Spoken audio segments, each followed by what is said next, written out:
وَلَقَدْ يَسَّرْنَا الْقُرْآنَ لِلذِّكْرِ فَهَلْ مِن مُّدَّكِرٍ۔ السلام علیکم ورحمۃ اللہ وبرکاتہ۔ الحمدللہ وکفا وسلام علی عبادہ الذین اصطفیٰ۔ اشہد ان لا الہ الا اللہ وحدہ لا شریک لہ واشہد ان محمدا عبدہ ورسولہ صلی اللہ علیہ وآلہ وسلم۔ اللہم صلی علی محمد وعلی آل محمد کما صلیت علی ابراہیم وعلی آل ابراہیم انک حمید مجید۔ اللہم بارک علی محمد وعلی آل محمد کما بارکت علی ابراہیم وعلی آل ابراہیم انک حمید مجید۔ اما بعد فاعوذ باللہ السمیع العلیم من الشیطان الرجیم من ہمزہ ونفخہ ونفثہ۔ بسم اللہ الرحمن الرحیم۔ ولا تستوی الحسنۃ ولا السیئۃ ادفع بالتی ہی احسن فاذا الذی بینک وبینہ عداوۃ کأنہ ولی حمیم۔ اور نیکی بھی برابر نہیں ہے اور برائی بھی برابر نہیں ہے، پس دور کرو، ادفع بالتی، دور کرو اس چیز کے ساتھ، یعنی برائی کو دور کرو اس چیز کے ساتھ ہی احسن جو بہت اچھا ہے۔ فَإِذَا الَّذِي، پس اس وقت وہ شخص، بینک و بینہ عداوۃ، جس کے اور آپ کے درمیان دشمنی ہوگی، کأنہ ولی حمیم، وہ اس طرح ہو جائے گا جیسے وہ گہرا دوست۔ آیت نمبر 34 سورہ حامیم سجدہ۔ یہاں سے آج کے سبق کا آغاز اللہ کی توفیق سے ہو رہا ہے، اور یہ وہ مقام ہے سورہ حامیم سجدہ کا جس میں توحید کے آفاقی دلائل بھی دیے گئے ہیں، اور ساتھ ہی ساتھ ترہیب کے بعد ترغیب بھی دی گئی ہے کہ لوگ جو ہیں وہ اللہ کی طرف آئیں، اور توحید اور آخرت کے دلائل بھی دیے گئے ہیں۔ یہاں ایک بڑی شاندار اور عملی اعتبار سے بڑی اہم آیت جو دعوت الی اللہ کے حوالے سے ہے، آیت نمبر 33۔ یہ اس سے ماقبل کی آیت ہے جس میں دعوت الی اللہ کی اہمیت بھی ہے، فضیلت بھی ہے، آداب بھی ہیں، اور یوں کہہ لیجئے کہ اسی کے ذیل میں اگلی دو آیات ہیں جو دعوت الی اللہ کے حوالے سے ایک لائحہ عمل واضح کرتی ہیں۔ وَمَنْ أَحْسَنُ قَوْلًا مِّمَّنْ دَعَا إِلَى اللَّهِ وَعَمِلَ صَالِحًا وَقَالَ إِنَّنِي مِنَ الْمُسْلِمِينَ۔ اس سے اچھی بات کس کی ہوگی جو اللہ کی طرف بلائے، وَعَمِلَ صَالِحًا، اور عمل کرے نیک، وَقَالَ إِنَّنِي مِنَ الْمُسْلِمِينَ، اور اعلان کرتا پھرے کہ میں مسلمانوں میں سے ہوں۔ اس کے بعد اللہ کریم فرماتے ہیں کہ وَلَا تَسْتَوِي الْحَسَنَةُ وَلَا السِّيِّئَةُ، نہ نیکی برابر ہے نہ برائی برابر ہے۔ اب اس کا ترجمہ میں نے اس طرح کیا ہے کہ نہ نیکی برابر ہے نہ برائی برابر ہے، جبکہ عام طور پر مترجمین نے اس کا ترجمہ یوں کیا ہے کہ نیکی اور برائی برابر نہیں ہے، اور میں نے یہ ترجمہ اس لیے کیا ہے کہ اس میں لا 2 دفعہ آیا ہے، لا ولا تستوی الحسنہ، اور اور نیکی برابر نہیں ہے، ولا السیئہ، اور نہ ہی برائی برابر ہے۔ تو جن لوگوں نے اس کا ترجمہ کیا ہے کہ نیکی اور برائی برابر نہیں، وہ ترجمہ بھی درست ہو سکتا ہے، لیکن انہوں نے پھر جو ولا السیئہ کے ساتھ جو لا ہے اس کو زائدہ مانا ہے کہ لا زیادہ ہے، اور اس زائد کی وجہ سے اس کا ترجمہ یہ ہوگا کہ نیکی اور برائی برابر نہیں۔ اور اگلی آیت جو ہے وہ شاید اس کا مفہوم بھی ادا کرتی ہے، اس کی تائید بھی کرتی ہے کہ اس طریقے سے برائی کو دور کرو جو سب سے اچھی ہے، یعنی اچھائی کے ذریعے سے، بھلائی کے ذریعے سے برائی کو دور کرو، تو اس کا نتیجہ یہ نکلے گا کہ جس شخص کے اور تمہارے درمیان دشمنی ہوگی وہ تمہارا پکا دوست بن جائے گا، گہرا دوست بن جائے گا۔ تو یہ گویا اس کا تعلق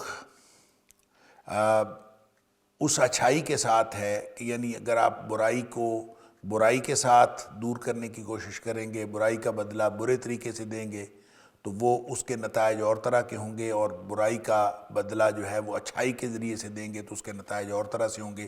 لہٰذا اس کا ترجمہ اگر یہ کر لیا جائے کہ نیکی اور برائی برابر نہیں ہے تو بھی یہ مفہوم درست ادا ہوتا ہے، لیکن اس صورت میں جو وَلَسَّیّئَہ کے ساتھ لا ہے اس کو زائد مانا جائے گا کہ یہ زائد ہے۔ بہرحال یہ اللہ کا قرآن ہے، اور اللہ کے قرآن میں کسی چیز کو زائد تسلیم کرنا کہ یہ بغیر کسی وجہ کے زائد ہے، یہ بہرحال مشکل بات ہے، کوئی نہ کوئی حکمت اس کی ضرور ہے۔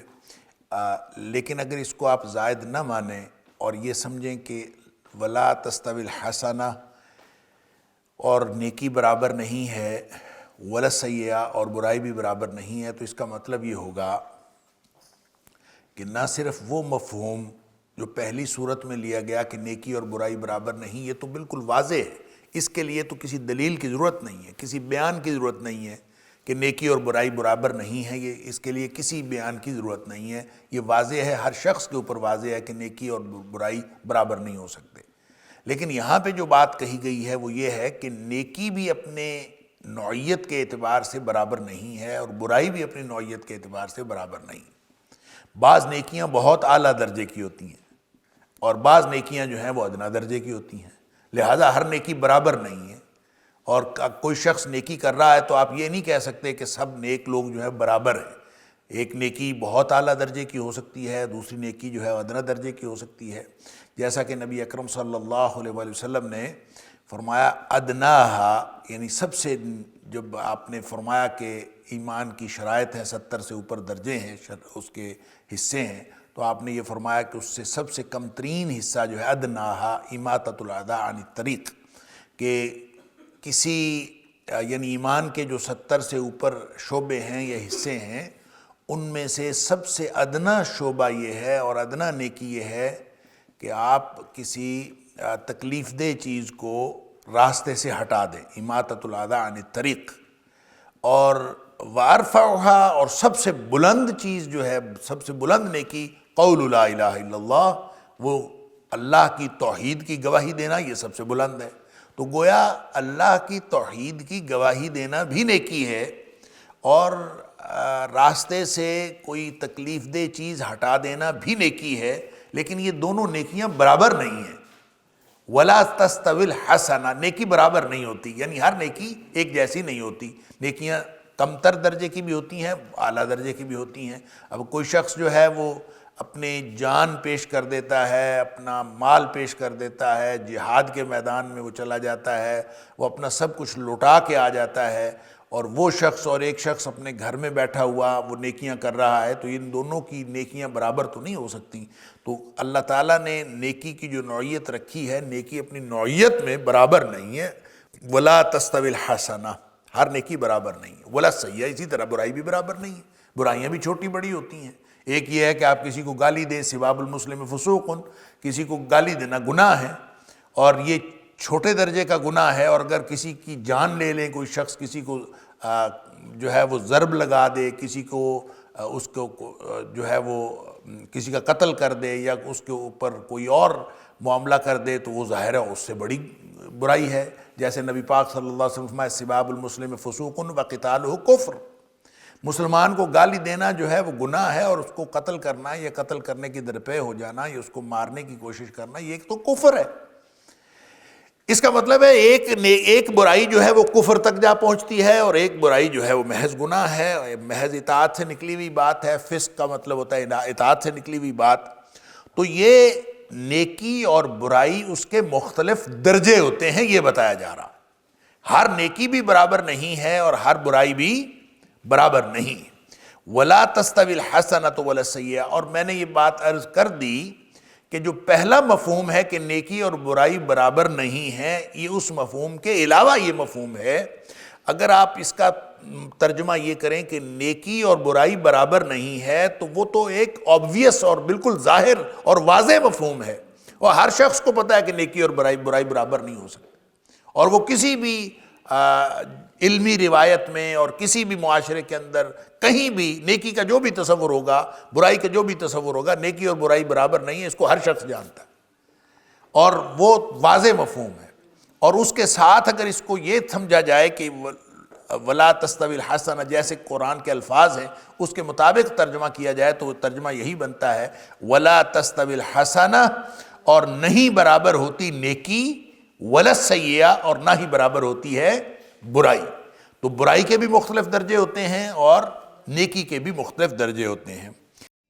وَلَقَدْ يَسَّرْنَا الْقُرْآنَ لِلذِّكْرِ فَهَلْ مِن مُّدَّكِرٍ وَلَقَدْ يَسَّرْنَا الْقُرْآنَ لِلذِّكْرِ فَهَلْ مِن مُّدَّكِرٍ ادفع باللتی ہی احسن، اس طریقے سے دور کرو یعنی برائی کو، یعنی اس کا جواب دو۔ ادفع باللتی یعنی اس کا جواب دو، باللتی اس طریقے سے ہی احسن۔ اب احسن کا مطلب یہ ہے، یہ افعال التفضیل ہے، یعنی سب سے زیادہ جو اچھا ہے نا، سب سے زیادہ عام نیکی سے برائی کا مقابلہ نہ کرو، بلکہ برائی کا مقابلہ کرو جو بہترین نیکی ہے۔ ادفع باللتی ہی احسن، احسن کا مطلب سب سے اچھی، حسن نہیں ہے بلکہ احسن ہے، سب سے اچھی جو بھلائی جو سب سے زیادہ بھلائی ہے۔ تو برائی کے مقابلے میں جب آپ بھلائی کریں گے، اور بھلائی بھی وہ کریں گے جو اعلیٰ درجے کی ہوگی۔ ویسے تو برائی کے مقابلے میں بھلائی کرنا وہ ہوتی ہی اعلیٰ درجے کی بھلائی ہے، وہ کوئی عام شخص یہ کر نہیں سکتا۔ آگے اللہ کریم نے فرما دیا کہ یہ ہر شخص یہ کر نہیں سکتا، یہ خاص لوگ ہوتے ہیں جو برائی کا جواب بھی بھلائی سے دیتے ہیں، اور بھلائی بھی کیسی؟ ہی احسن، جو سب سے بہترین بھلائی، بہترین بھلائی سے اس کا جواب دیتے ہیں۔ اگر ایسا رویہ بن جائے کہ لوگ جو ہیں وہ برائی کا بدلہ جو ہے، برائی کا جواب جو ہے وہ بھلائی کے ساتھ دیں، اور بھلائی بھی وہ جو سب سے بہتر اچھی نیکی ہے، نیکی کے ساتھ اس کا جواب دیں۔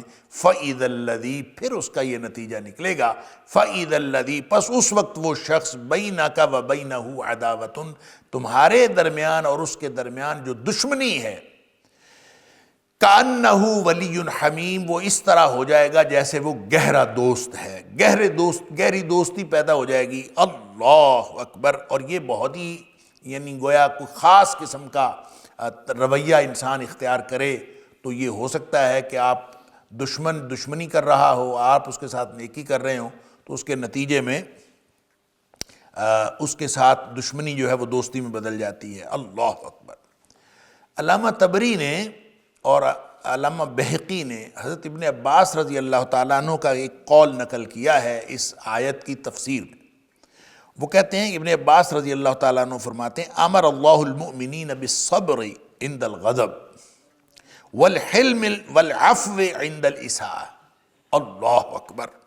اللہ نے اصل میں حکم یہ دیا ہے، یہاں جب یہ کہا ہے نا کہ ادفع باللتی ہی احسن، یہ حکم ہے کہ جواب دو برائی کا بھلائی کے ذریعے سے، اور بھلائی بھی وہ جو بہترین نیکی ہے اس کے ذریعے سے۔ تو یہ کیا حکم ہے؟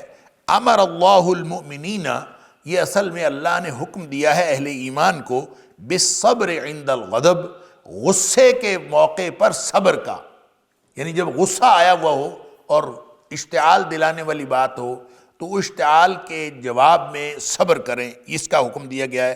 والحلم والعفو عند الاساءة، اور حلم کا بردباری کا حکم دیا گیا ہے، اور درگزر کرنے کا حکم دیا گیا ہے عند الاساءة، جب بدسلوکی کی جا رہی ہو۔ اب کتنا مشکل کام ہے کہ آپ کے ساتھ جو ہے وہ دوسرا شخص بدسلوکی کر رہا ہے، اور آپ بدسلوکی کے جواب میں حلم، بردباری اور العفو یعنی درگزر اس سے کام لے رہے ہیں، تو یہ بہت مشکل کام ہے۔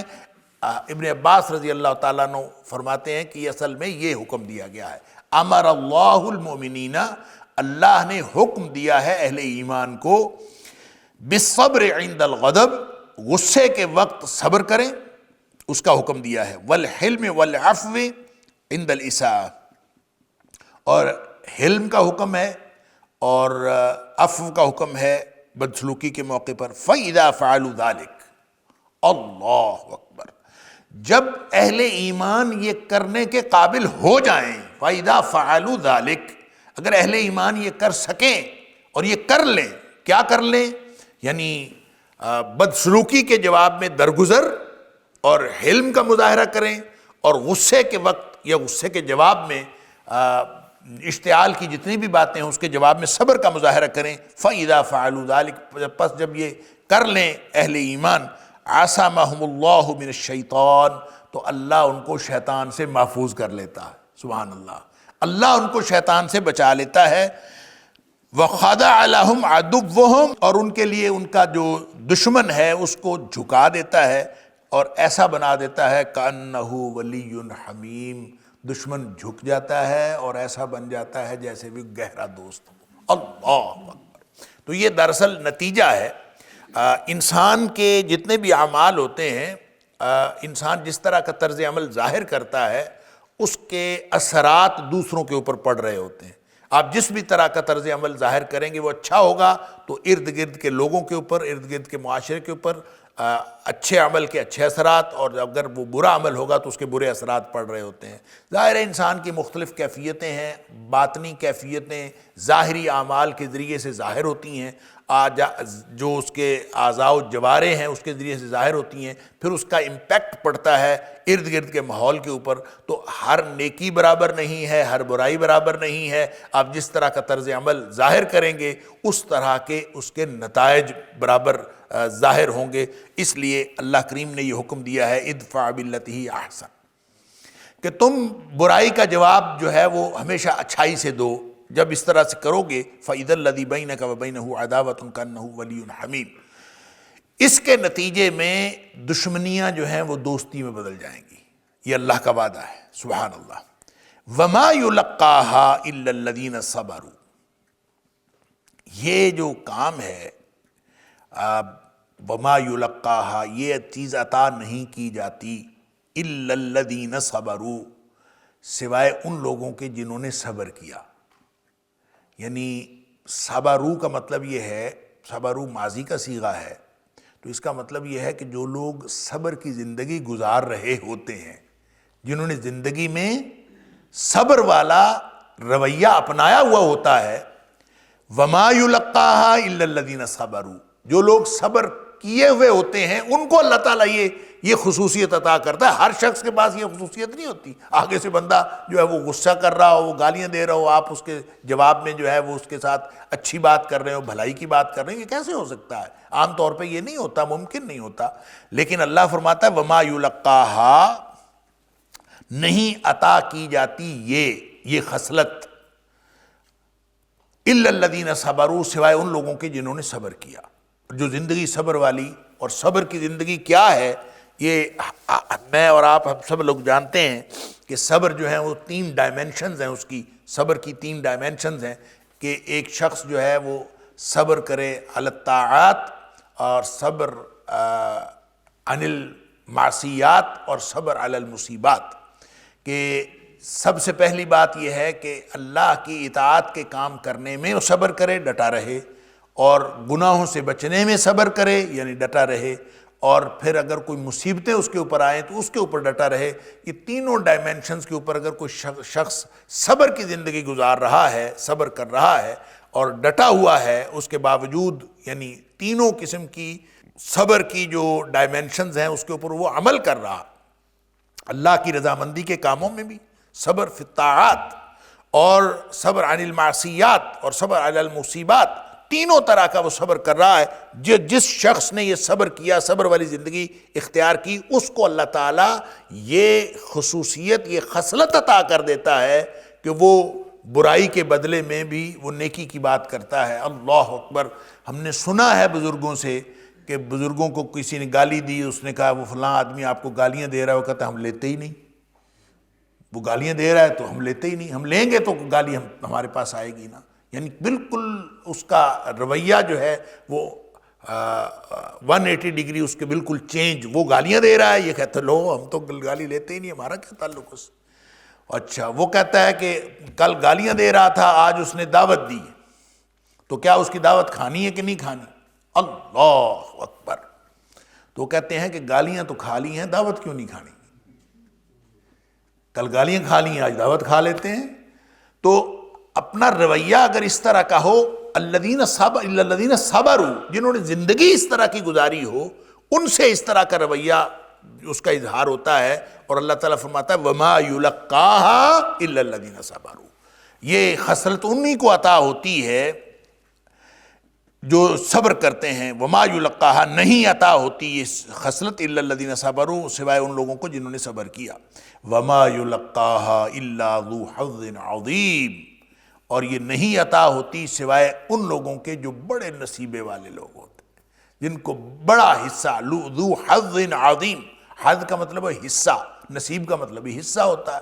الا ذو حظ عظیم، جن کو اللہ تعالیٰ نے بڑا نصیب رکھا ہوتا ہے اور بڑا حصہ رکھا ہوتا ہے.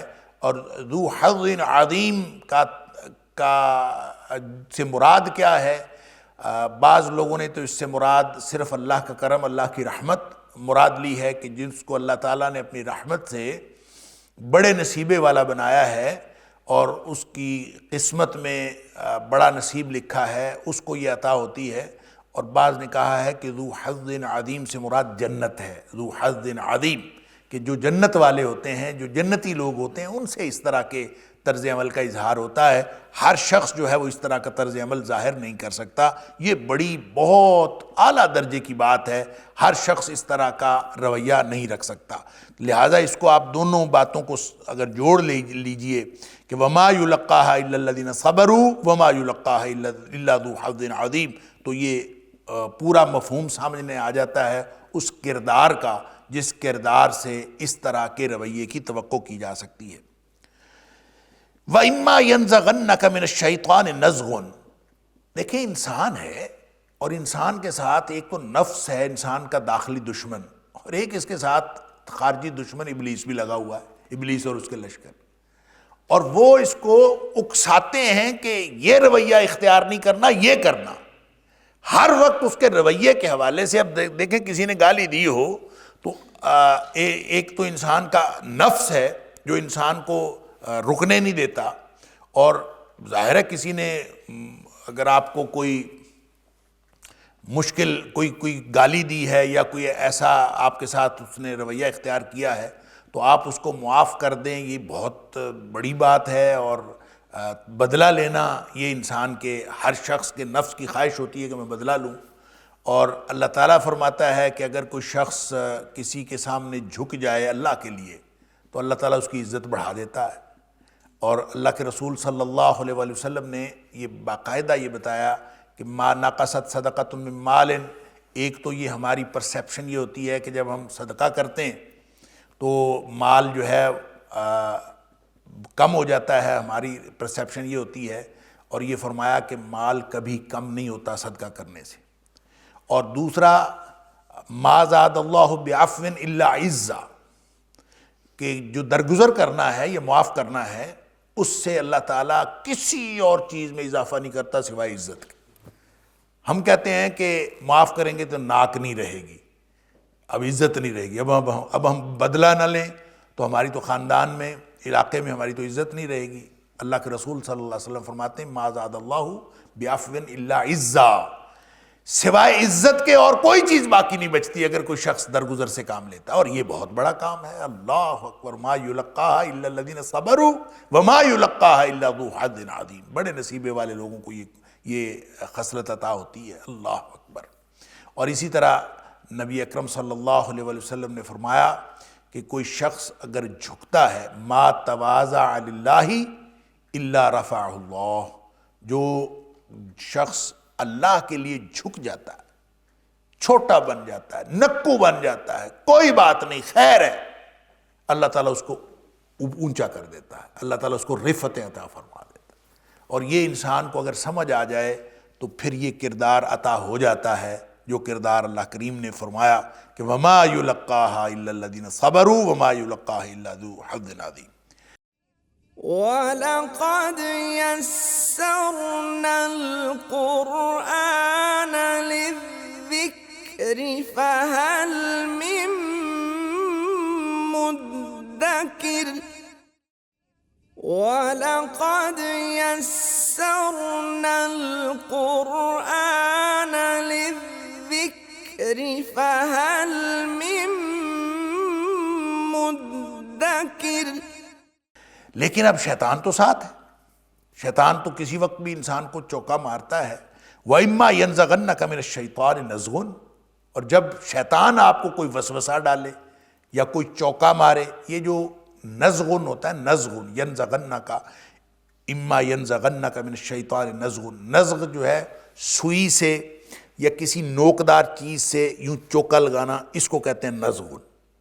یعنی وہ تو شیطان تو مارتا ہے نا انسان کو، لگاتا ہے چل یوں کر چل یوں کر، تو وسوسہ ڈالنا کہہ لیجئے، یا اس کا کسی بھی طرح جو انسان کو ابھارنا، انسان وہ کسی چیز پہ ابھارتا ہے۔ وَإِمَّا يَنزَغَنَّكَ مِنَ الشَّيْطَانِ نَزْغٌ، جب شیطان کی طرف سے آپ کو کوئی وسوسہ یا کوئی اس طرح کی اکساہٹ آ جائے، یعنی شیطان اکسائے آپ کو، وَإِمَّا يَنزَغَنَّكَ مِنَ الشَّيْطَانِ، جب شیطان کی طرف سے آپ کو کوئی آ جائے نزغن، وسوسہ آ جائے یا اکساہٹ آ جائے اس کی طرف سے، وہ اکسائے کہ یہ کرنا ہے یہ کرنا ہے، تو پھر کیا کرنا ہے؟ فَاسْتَعِذْ بِاللَّهِ، پھر اللہ سے پناہ مانگنی، اللہ کی پناہ مانگنی۔ فَاسْتَعِذْ بِاللَّهِ، اللہ سے حفاظت مانگنی ہے کہ اللہ آپ کو آپ کی حفاظت فرمائے اس نزغے سے اور اس وسوسے سے، اس اکساہٹ سے جو شیطان آپ کو اکسا رہا ہے، پھر اعوذ پڑھے۔ اور جتنے غصے کے معاملات ہوتے ہیں یہ سارے کے سارے شیطان کی اکساہٹ اس میں شامل ہوتی ہے، اور یہ انسان کو اکسا رہا ہوتا ہے۔ ایک انسان کا نفس ہے اور ایک یہ خارجی دشمن ہے، یہ دونوں مل کے یہ ایک ایسا ماحول کریٹ کر دیتے ہیں کہ یہ چیز جو ہے اوپر سے اوپر بڑھتی چلی جاتی ہے، اور نفسیاتی طور پر انسان ایسی جگہ پہ پہنچ جاتا ہے کہ انسان جرم کرنے کے اوپر تل جاتا ہے۔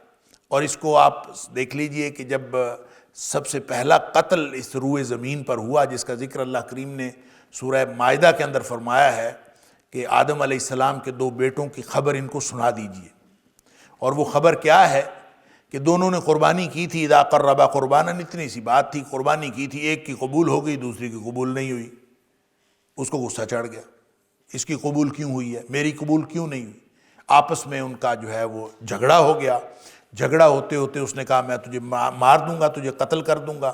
اس نے کہا اچھا تو اگر مجھے قتل کرے گا میں تیرے سامنے دست درازی نہیں کروں گا، تیرے سامنے ہاتھ ہی نہیں اٹھاؤں گا، اس لیے کہ میں چاہتا ہوں کہ میرا گناہ بھی تیرے اوپر پڑے اور تیرا گناہ تو تیرے اوپر ہے ہی۔ اب اس نے اور غصہ چڑھایا، چڑھتے چڑھتے کرتے کرتے کرتے کیفیت یہاں تک آ گئی کہ قرآن کہتا ہے فَطَوَّعَتْ لَهُ نَفْسُهُ قَتْلَ أَخِيهِ، نفسیاتی کیفیت اس طرح سے اراؤز ہوئی کہ بالآخر اس نے اس کو مائل کر لیا، آمادہ کر لیا، فَطَوَّعَتْ لَهُ نَفْسُهُ، اس کے نفس نے اس کو آمادہ کر لیا قتل اخی، اپنے بھائی کو قتل کرنے۔ اللہ، اس قدر انسان جو ہے وہ جب یہ سچویشن اراؤز ہوتی ہے اور اس میں انسان کا نفس اور باہر سے شیطان، اور اللہ تعالیٰ فرماتا ہے جب کبھی دیکھیں رویہ جو ہے وہ تو بہت اچھا رکھنا ہے، اعلیٰ قسم کا سلوک کرنا، لیکن اگر کہیں رویے میں تیزی پیدا ہو رہی ہو شیطان کی اکساہٹ کی وجہ سے، شیطان کے وسوسے کی وجہ سے تیزی پیدا ہو رہی ہو، تو کیا کرنا ہے؟ اعوذ باللہ من الشیطان الرجیم پڑھنا۔ غصے کو ختم کرنے کے لیے نبی اکرم صلی اللہ علیہ وسلم فرماتے ہیں سب سے بڑا علاج اس کا یہ ہے کہ اعوذ باللہ من الشیطان الرجیم پڑھیں، اس لیے کہ غصہ شیطان کی طرف سے ہوتا ہے، اور جب بھی غصہ آئے اعوذ باللہ من الشیطان الرجیم پڑھیں۔ پھر سچویشن کو ڈیفیوز کرنا بڑا ضروری ہے، یعنی غصہ جو ہے وہ جب سچویشن اراؤز ہو رہی ہے ایک سے اوپر اوپر سے اوپر بڑھتی جا رہی ہے، اس کو ڈیفیوز کرنا ضروری ہے، اور یا تو خاموش ہو جائیں یا آپ جگہ بدل لیں، اپنی سچویشن بدل، جو کھڑا ہے جو بیٹھا ہے تو کھڑا ہو جائے اور جگہ چھوڑ دے، اس جگہ سے چلا جائے، پانی پی لے، پانی پینے سے بھی غصہ جو ہے وہ غصہ آگ سے ہے اور غصہ ٹھنڈا ہو جاتا ہے پانی پینے سے، اور اعوذ پڑھنا یہ تو ایسا زبردست علاج ہے کہ وَإِمَّا يَنزَغَنَّكَ مِنَ الشَّيْطَانِ نَزْغٌ، جب بھی کوئی وسوسہ آئے یا کوئی اکساہٹ محسوس ہو شیطان کی طرف سے، فَاسْتَعِذْ بِاللَّهِ، تو اللہ کی پناہ مانگنی ہے، اللہ ہی حفاظت کر سکتا ہے۔ اِنَّهُ هُوَ السَّمِيعُ الْعَلِيمُ، بے شک وہ اللہ جو ہے وہ بہت سننے والا اور ہر چیز کا جاننے والا ہے۔ آپ اعوذ پڑھیں گے، اس کو سب معلوم ہے کہ کیا کیفیت ہے اور کس مصیبت میں میرا بندہ پھنسا ہوا ہے، اور اس نے کس کیفیت سے بچنے کے لیے اعوذ پڑھا ہے، اور اللہ تعالیٰ فوراً اس کی مدد کرتا ہے۔ سبحان اللہ۔ اِنَّهُ هُوَ السَّمِيعُ الْعَلِيمُ، بے شک وہ جو ہے وہی سننے والا اور وہی جاننے والا۔ سبحان اللہ۔ وَمِنْ آیَاتِهِ اللَّيْلُ وَالنَّهَارُ، اچھا اس میں یہ جو وسوسہ ہے، یہ وسوسہ ایک تو وہ وسوسہ ہے نا کہ جو کسی کے ساتھ مقابلے میں آئے، غصے کے مقابلے میں غصہ آ جائے، برائی کے مقابلے میں برائی کا خیال آ جائے، کسی بھی طرح، ایک تو وہ وسوسہ ہے۔ ایک عمومی وسوسہ، کسی بھی وقت آپ کو برائی کا خیال آ جائے، کوئی بھی خیال دل میں، یہ جو شیطان ہے نا، اس کو اللہ تعالیٰ نے یہ صلاحیت دی ہے کہ یہ انسان کے اندر گھس جاتا ہے، اور ان الشیطان یجری من الانسان مجری الدم، جس طرح خون انسان کے جسم کے اندر گردش کرتا ہے، اس طرح یہ بھی انسان کے اندر جا کے گردش کرتا ہے اور دل میں جا کے وسوسہ پیدا کرتا ہے۔ اس کے پاس یہ طاقت ہے، اللہ تعالیٰ نے اس کو طاقت دی ہوئی ہے۔ اللہ اکبر۔ اور انسان اس کا مقابلہ کر نہیں سکتا۔ ظاہر ہے جو دشمن آپ کے اندر گھس جائے اور نظر بھی نہ آئے اور اندر بھی گھس جائے اور جا کے دل میں وسوسہ پیدا کرے، تو اس کا علاج سمجھ نہیں آتا کیا کیا جائے۔ تو اس کا علاج جو ہے اللہ تعالیٰ نے بتا دیا کہ فاستعذ باللہ، آپ نے اللہ کی پناہ میں آنا ہے۔ اور یہ ہر طرح کا وسوسہ ہے، یہ کہیں بھی کسی بھی طرح کا وسوسہ آ جائے۔ لوگ کہتے ہیں کہ یہ نماز کے اندر بڑے خیالات آتے ہیں، نماز پڑھنا شروع کرتے ہیں تو وہ اللہ کے رسول صلی اللہ علیہ وسلم نے فرمایا ایک خاص قسم کا شیطان ہے جو نماز میں آ کے وسوسے پیدا کرتا ہے، اور وہ اس کا کام ہی صرف یہ ہے کہ آ کے نمازی کو خراب کرنا ہے، اس کی توجہ ادھر ادھر بھڑکانی ہے، اور وہ آ کے جب بھی انسان نماز کے لیے کھڑا ہوتا ہے شیطان آ جاتا ہے اور آ کے اس کی توجہ کو، وہ باتیں جو کبھی یاد نہیں آتی نماز میں یاد آتی، اللہ، وہ آ کے اس کا کام ہی ہے۔ تو پھر کیا کرنا؟ نماز میں وسوسے آ جائیں یا کسی بھی اور حالت میں وسوسے آ جائیں، تو لوگ کہتے ہیں کہ بعض اوقات، یعنی میں نے خود سنا کہ کسی نے سوال پوچھا کہ نماز میں وسوسے آئیں تو کیا کریں؟ اس نے کہا جی خانہ کعبہ کی تصویر ذہن میں رکھیں، خانہ کعبہ کی تصویر ذہن میں رکھیں اور خانہ کعبہ پر توجہ مرکوز کریں تو پھر وسوسے دور چلے جائیں گے۔ کسی نے کہا جو اللہ کا اسم جلالت ہے اللہ، اس کے اوپر نگاہ رکھیں، اور اس کے اوپر نگاہ رکھیں اور اس کے اوپر توجہ رکھیں تو وسوسے دور ہو جائیں گے۔ ہو سکتا ہے بھائی کسی نے یہ پریکٹس کی ہوئی ہو، لفظ اللہ کے اوپر جو ہے وہ کہتے ہیں اللہ کا لفظ لکھ کر، اسم جلالت لکھ کر اس کے اوپر توجہ مرکوز کرنے کی پریکٹس کریں۔ یہ لوگوں نے ہو سکتا ہے تجربہ کیا ہو اور یہ تجربہ کامیاب بھی ہو، یہ ہو سکتا ہے، لیکن یہ شرعی طریقہ نہیں ہے۔ جو شریعت نے طریقہ بتایا ہے وہ یہ ہے کہ جب بھی وسوسہ آئے، آپ حالت نماز میں ہیں یا حالت غیر نماز میں ہیں، جس بھی حالت میں ہیں، آپ سمجھیں کہ شیطان وسوسہ ڈال رہا ہے، فاستعذ باللہ۔ قرآن نے صاف آپ کو ایک طریقہ بتا دیا، فاستعذ باللہ، آپ نے اعوذ باللہ من الشیطان الرجیم پڑھنا۔ اور ویسے بھی نبی پاک صلی اللہ علیہ وسلم نے فرمایا جب بھی آپ کو کوئی وسوسہ آئے تو اعوذ باللہ من الشیطان الرجیم پڑھیں اور دل کی طرف 3 دفعہ دھتکار دیں۔ ایک ہوتا ہے نفخ، پھونک مارنا، ایک ہوتا ہے نفس تھوک ملا پھونک ہوتا ہے، ایک ہوتا ہے فو فو فو کرنا، ایک ہوتا ہے، تو یہ نفس ہے، وہ نفخ ہے۔ تو جب کوئی کسی کو بھی وسوسہ آئے تو اعوذ باللہ من الشیطان الرجیم پڑھ کے دل کی طرف 3 دفعہ نفس کر دے۔ تھوک ملا پھونک جو ہوتا ہے، کوئی تھوک پھینکنا نہیں ہوتا، یہ صرف ایک سمبولک ہوتا ہے، ایک علامتی ہوتا ہے، تو یہ کر دے تو وہ دفع ہو جائے گا۔ یہ طریقہ کار نبی کریم صلی اللہ علیہ وسلم نے بتایا، اور وہ اسی کے ذیل میں بتایا فاستعذ باللہ۔ لہٰذا اب وسوسہ آپ کو آیا ہے نماز میں، اور آپ جو ہیں وہ توجہ مرکوز کرنے شروع ہو گئے ہیں خانہ کعبہ کے اوپر، یا توجہ مرکوز کرنے شروع ہو گئے ہیں اللہ کے اسم جلالت کے اوپر، تو اب نماز کی توجہ کدھر گئی اور وہ توجہ کدھر گئی پتہ نہیں، واللہ عالم۔ جن لوگوں نے یہ تجربہ کیا ہے ان کا تجربہ کس طرح سے کامیاب ہے، میری سمجھ میں تو یہ نہیں آتا۔ لیکن جو قرآن نے سیدھی سیدھی بات بتائی ہے کہ جب بھی آپ کو کوئی وسوسہ آئے تو اعوذ باللہ من الشیطان الرجیم پڑھیں، اور اعوذ باللہ من الشیطان الرجیم ایک فائر ہے آپ کے پاس، شیطان کے خلاف ایک فائر ہے جو آپ نے ٹھا کرنی ہے، وہ بھاگ جائے گا۔ ایک حدیث میں آتا ہے کہ نبی کریم صلی اللہ علیہ وسلم نے فرمایا کہ جب کوئی شخص اعوذ پڑھتا ہے، خاص طور پر یہ اعوذ باللہ السمیع العلیم من الشیطان الرجیم من ہمزہ ونفخہ ونفثہ، جب کوئی شخص اس طرح سے اعوذ پڑھتا ہے تو شیطان کی دم کو آگ لگ جاتی ہے، بھاگتا ہے پھر وہاں سے، یہ دور بھاگتا، اور پھر جب کبھی اس کو افاقہ ہوتا ہے تو پھر دفع ہوتا ہے، واپس آتا ہے۔ اور خناس ہے نا، خناس، بار بار حملے کرنے والا، یہ بار بار آتا ہے۔ لہٰذا ہو سکتا ہے کہ آپ کو یہ فائرنگ کرنی پڑے، بار بار کرنی پڑے۔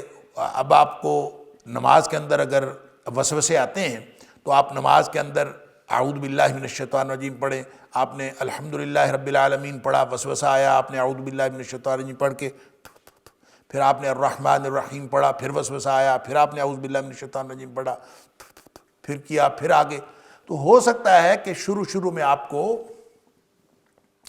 کئی دفعہ اعوذ پڑھنا پڑے نماز کے دوران، لیکن جب شیطان کو پتہ چلے گا کہ ادھر سے تو فائرنگ ہوتی ہے، تو جب میں آتا ہوں تو پھر ٹھا ہوتی ہے اور یہ مجھے فائر کرتا ہے، اس کے پاس تو بڑا زبردست اسلحہ ہے، تو پھر وہ آہستہ آہستہ دفع ہوتا جائے گا۔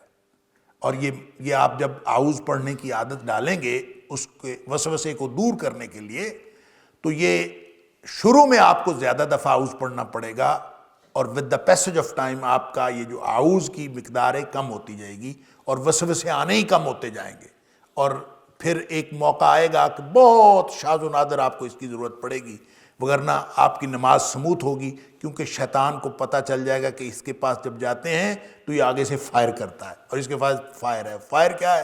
ظاہر ہے آپ توجہ مرکوز کر لیں خانہ کعبہ کے اوپر، یا توجہ مرکوز کر لیں اللہ کے اسم جلالت کے اوپر، یا کوئی اور تجربہ کر لیں، وہ آپ توجہ تو کر لیں گے، شیطان کو فائر نہیں لگتا۔ شیطان کو فائر لگتا ہے فاستعذ باللہ، اعوذ باللہ من الشیطان الرجیم پڑھیں گے تو اس کو فائر لگتا، اور اگر آپ یہ پڑھتے جائیں گے تو انشاءاللہ یہ دفع ہوتا جائے گا۔ اور یہ اللہ تعالیٰ نے آپ کو ایک ہتھیار دیا ہوا ہے، ایک اسلحہ دیا ہوا ہے، آپ کے ہاتھ میں ہے، اور آپ اس کو جب مرضی یوز کریں، اور جب بھی آپ محسوس کریں۔ وَإِمَّا يَنزَغَنَّكَ، بالکل عام ہے یہ ہر حالت میں، جب بھی کسی بھی کیفیت میں، وَإِمَّا يَنزَغَنَّكَ مِنَ الشَّيْطَانِ نَزْغٌ، جب بھی کوئی آ جائے وسوسہ، کوئی اکساہٹ آ جائے شیطان کی طرف سے، آپ محسوس کریں فاستعذ باللہ، تو اس کا علاج کیا ہے؟ اعوذ باللہ من الشیطان الرجیم پڑھنا۔ انہ هو السمیع العلیم، تو اللہ جو ہے وہ سن بھی لیتا ہے، وہ جانتا بھی ہے، وہ کیفیتوں کو بھی جانتا ہے، پھر اللہ تعالیٰ اسی وقت اس کی مدد کرتا ہے۔ إن هذا القرآن يهدي للتي هي أقوم ويبشر المؤمنين الذين يعملون الصالحات أن لهم أجرا كبيرا